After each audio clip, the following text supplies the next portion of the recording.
नमस्कार, मैं यशपाल हंस करनाल से। आशा है आप प्रसन्न होंगे, ईश्वर की कृपा में होंगे, संतानें आज्ञा में होंगी, धन और ऐश्वर्य से परिपूर्ण होंगे, सुखों का वातावरण होगा। मेरी शुभकामनाएं आपके साथ। आज मैं आपको कुछ योगों के बारे में बता रहा हूँ। वैसे तो इस पर व्यापक चर्चा तो नहीं हो सकी। एक शुक्र योग पर ही मैंने चर्चा करी थी, उस पर भी दोबारा कर दूंगा। और जो लोग ज्योतिष पढ़ रहे हैं उनको मेरी शुभकामनाएं। और मैं निवेदन करूंगा आपसे कि आप अपना अगर ज्योतिष को पढ़ रहे हैं, ज्योतिषाचार्य बनना चाहते हैं, तो अपनी स्टडीज़ पर पूरा ध्यान दीजिए। ईश्वर आपको सफलता देंगे। ये गणित और विज्ञान का खेल है सारा ज्योतिष जो है। अगर आप इसको समझ जाते हैं, आपको बहुत कुछ प्राप्त कर जाते हैं। मेरे प्यारे बंधुओं, सबसे पहले मैं शुक्र योग पर ही आ जाता हूँ, क्योंकि ये सबसे समझने में आपके लिए आसान है। अगर किसी की कुंडली के अंदर द्वादश भाव के अंदर शुक्र आ जाए, देखिए यहां पर बहुत से प्रसंग खड़े हो जाते हैं कि शुक्र तो द्वादश में आ गया, लेकिन अगर कहीं वो सिंह राशि में चला जाए तो वहां उसकी शक्ति घटती है। क्योंकि शुक्र एक जो है वो हम उसको तरल पदार्थ के रूप में लेते हैं, और सिंह राशि अग्नि तत्व प्रधान है, तो वो तरल पदार्थ वाला ग्रह शुक्र वहां कमजोर हो सकता है। शुक्र योग तो बन जाएगा, लेकिन प्रभाव में कहीं ना कहीं कमी अवश्य आएगी। अगर वही स्थिति शुक्र की अपनी राशि वृष में हो जाए, तुला में हो जाए, या शनि के घरों में हो जाए, मैं तो ये भी कह सकता हूं कि अगर बुध के घरों में भी हो जाए तो भी शुक्र योग इज फॉर्म्ड। शुक्र योग कुंडली का बहुत इंपॉर्टेंट ग्रह योग है। बहुत कम, मैं ये कहूंगा कि बहुत कम ये योग देखने को मिलता है कि शुक्र 12वें घर में चला गया। ऐसे लोगों को कुछ खरीदने में दिक्कत नहीं होती, धन की कोई अल्पता नहीं आती, जीवन आनंद में बीतता है। कई बार ये लोग विदेशों में जाकर सेटल भी होते देखे गए। शुक्र ग्रह की अपनी एक विशेषता है, कुंडली के अंदर ये लग्जरी का मालिक है, इंजॉयज का मालिक है, सुखों का मालिक है। अगर कोई व्यक्ति, एक बात मैं आपको जो मुख्य तौर पे बताना चाहता था, जो मैं चूक गया पहले बताने के अंदर, अगर द्वादश में जाकर शुक्र सूर्य के साथ बैठता है तो साथ में बुध भी कहीं ना कहीं इन्वॉल्व हो जाता है, क्योंकि सूर्य बुध शुक्र इकट्ठे चलते हैं। सबका जो मार्ग है वो 30 दिन का है। अगर शुक्र अस्त हो जाए तो शुक्र योग फॉर्म तो हो गया, लेकिन गतिमान नहीं होगा। मैंने पिछले दिनों भी आपको बताया था कि मैंने एक कुंडली देखी, ऐसी कई कुंडलियां देखी। इतना लंबा जीवन ज्योतिष में 40 साल का हो गया, बहुत कुछ देखा।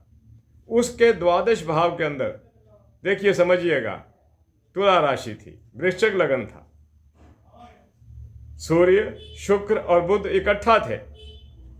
बुध अस्त हो गया, शुक्र अस्त नहीं हुआ, क्योंकि सूर्य और शुक्र के अंदर दूरियां ज्यादा थी। 15 डिग्री का फासले से कुछ वो ज्यादा चल रहा था। सूर्य 1 या 2 डिग्री पर था, जबकि शुक्र 20 या 22 डिग्री पर था। तो शुक्र को पूरी प्रधानता मिली। वो व्यक्ति विदेश गया, और मुझे पता है, मेरी व्हाट्सएप पर उसकी बात होती रहती है, वो सुख से संपन्न है। शुक्र योग इज फॉर्म्ड। आपकी कुंडली के अंदर अगर ये अपने घरों में है, अस्त नहीं है, वक्री की भी कुछ वक्री तो प्लैनेट तब होते हैं जब वो सूर्य से 5वें 7वें और 9वें में आ जाते हैं। सूर्य से 5वें घर में, 7वें घर में या 9वें घर में जो ग्रह चला जाएगा वो वक्री हो जाएगा, क्योंकि वो एक हमारा प्रिंसिपल है, हमारे सिद्धांत है ज्योतिष का कि सूर्य से 5म 9म और 7म में जो ग्रह चला गया वो वक्री होगा ही होगा। भले वो 12 बृहस्पति हो, शुक्र हो, बुध हो, चंद्रमा नहीं होता, क्योंकि चंद्रमा और सूर्य कभी अस्त नहीं होते, कभी वक्री नहीं होते। ये मेरा शब्द नोट कर लेना, सूर्य और चंद्रमा कभी अस्त नहीं होते और कभी वक्री नहीं होते। कुंडली में अपनी का अपना एक महत्व है। तो मैंने शुक्र योग पर आपसे चर्चा करी, पहले भी करी थी, और मेरा विश्वास है कि आपने ज़रूर उसको मेरे द्वारा कुछ समझ लिया होगा। और मुझे आशा है, मैं अगले योग की ओर आता हूँ। शुक्र योग पर चर्चा मैंने कर दी। द्वादश भाव का शुक्र योग क्रिएट करता है। आप शुक्र की महत्ता को खुद समझ लीजिए। आगे चलता हूँ। चंद्र योग बड़ा महत्वपूर्ण योग है, क्योंकि चंद्रमा का बहुत ज्यादा प्रभाव है पृथ्वी पर।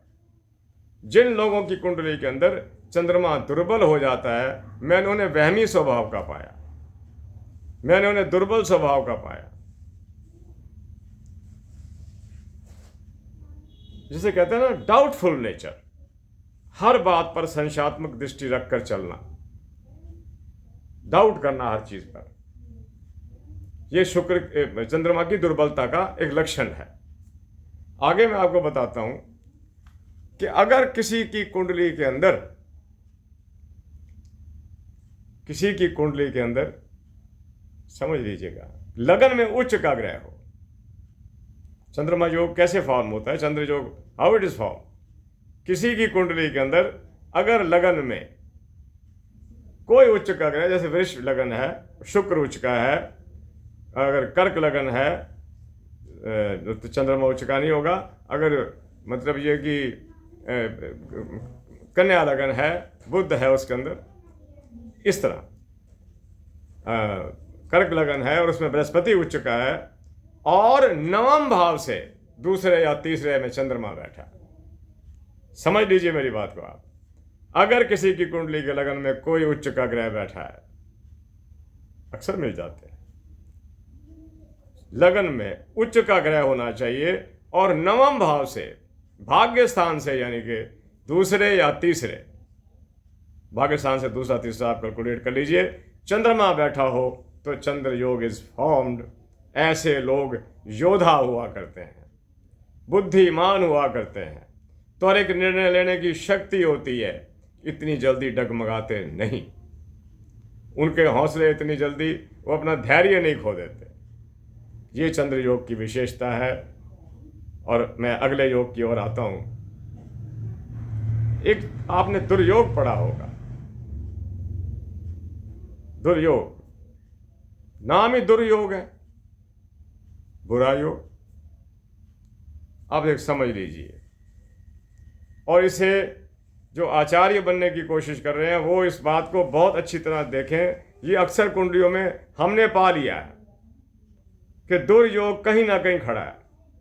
अगर 10वें घर से, बहुत थोड़े शब्दों में बात करता हूं, अगर 10वें घर से, यानी कि आप ये देखिए, इफ द 10th हाउस, 10वें घर से,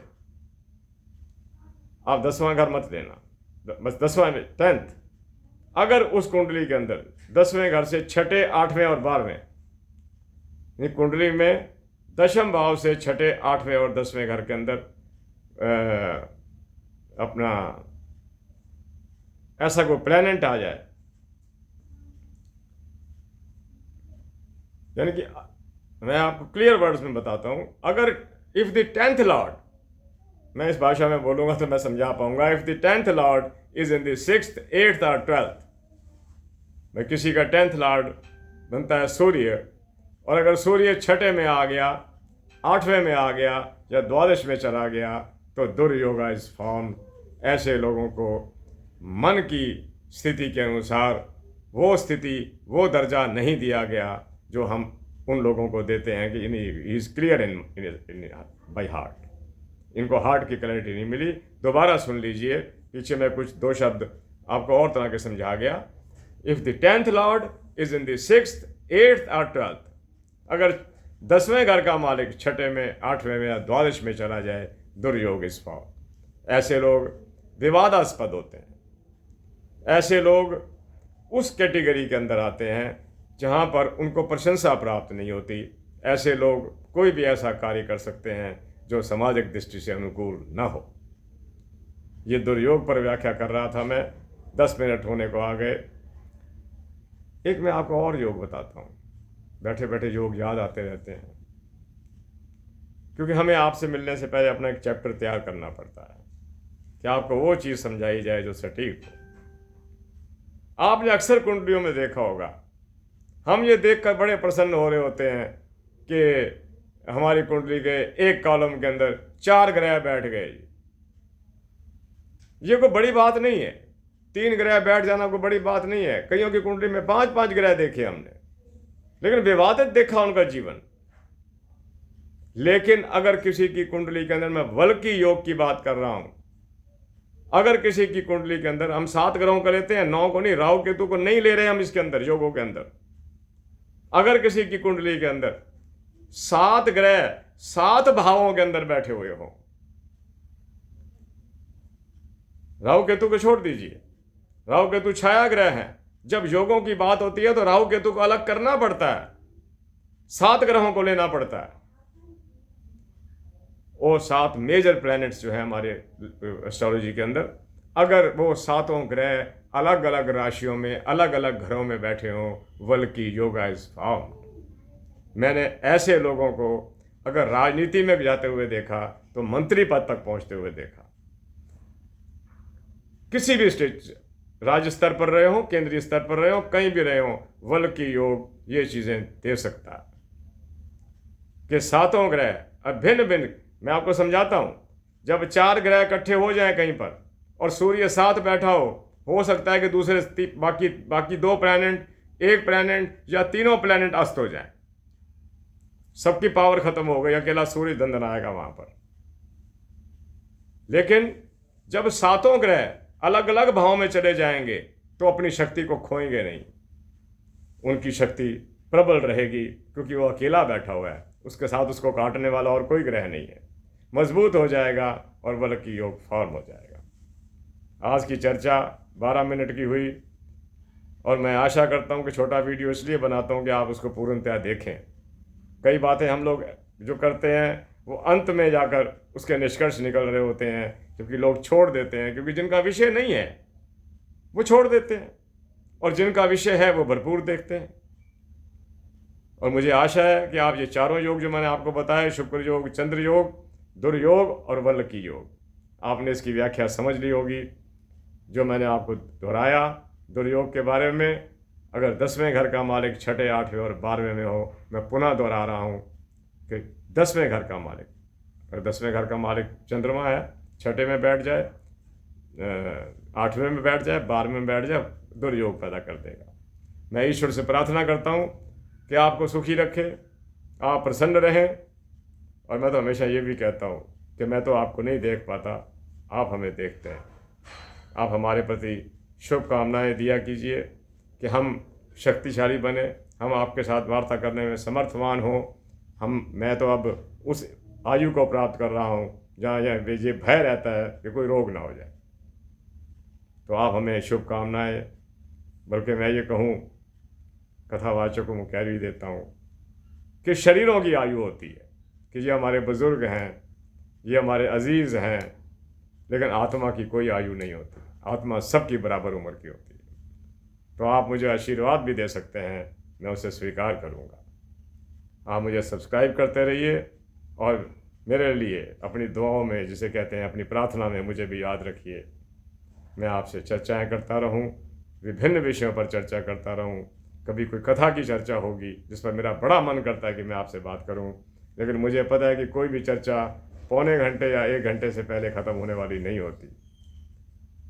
तो खैर, आज 4 मैंने योगों पर चर्चा करी और मैं हमेशा आपसे कहता हूँ, हम लोग भी बोल कर बात करते हैं। अगर हमसे बात करते हुए कोई भूल हो जाए तो उसे रिपीट मत कीजिएगा, हमें क्षमा कर दीजिएगा।